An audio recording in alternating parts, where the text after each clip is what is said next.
बाहायदों सम लानानै जोङो रायलायनो रोंनांगोन सम लानानै जोङो आदाय खालामलांनो रोंनांगोन अब्लानो गासिबो जाजोबो जाया होननाय जेबो जिनिस गैया खिन्थु जायाबालानो थाहोनोबो हायो बेखौनो होनदों आं राजनिति पलिटिकेल नेगसिएसननि सायाव गासिबो सोनारगोन नों मोजांब्ला थिगैनो थागोन नोंनि साननाया जुदि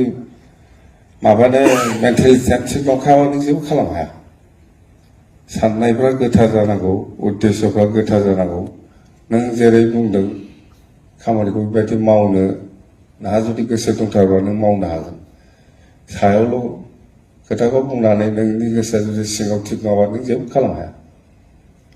उद्देश्यफ्रा थिगब्ला गासिबो हाजोबो मिथिबाय ओमफ्राय जेनेबा आङो दिनै खोनादों एक्सपिएलटिनि माखासे सोद्रोमाफ्रा नाम थालांबावदों बेफोरथ' थालांनो नाङामोन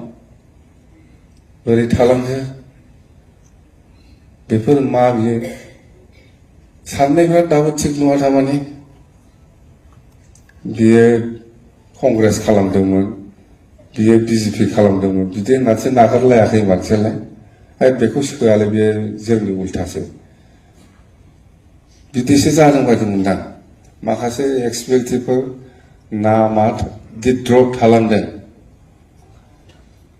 नामादि द्रप थालांदों दिनै गासैबो फैजोबाखै फुरा राजनितिथार बिदिजों मा खामानि मावनो हादों नोंसोरलाय एथ' थौले राजनिति आलदा जिनिस बे आलदा जिनिस मिथिबाय बिनि सायाव राजनिति दा खालाम बे बिएलटिआ बिराद जारिमिनारि बर' समाजाव आसामावनो भारतबर्षआवनो बेबादि सुक्ति दिनैसिमबो भारताव खालामनो हायाखै जे जिनिसा जाया सिक्स होननाया खालि हाजो फाहार हिल्सनि थाखायल'मोन बेखौनो आसाम सरकार आरो भारत सरकारा दायित्व लानानै एमेन्डमेन्ट खालामनानै प्लेनावबो बाहायदों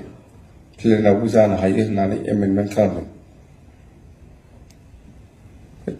मिथिबाय आरो जेनेबा सुक्तिसिमथ' माखासे गोबां जोहोलावजोफोर थैलांबाय सुक्तिनि उनाव दिनैसिम जायफोर थैनानै थांदों बिएलटिफोर बिसोरनि नामावबो आङो मोनसे मेमरियेल पार्क बानायनानै दोननो होनदों मा होनो जारिमिन दङ बिएलटिआ साफा साफा सोद्रोमाहा मोनसे जारिमिन दङ बेखौ जों बावनो हाया आरो बावनानै थांनो नाङा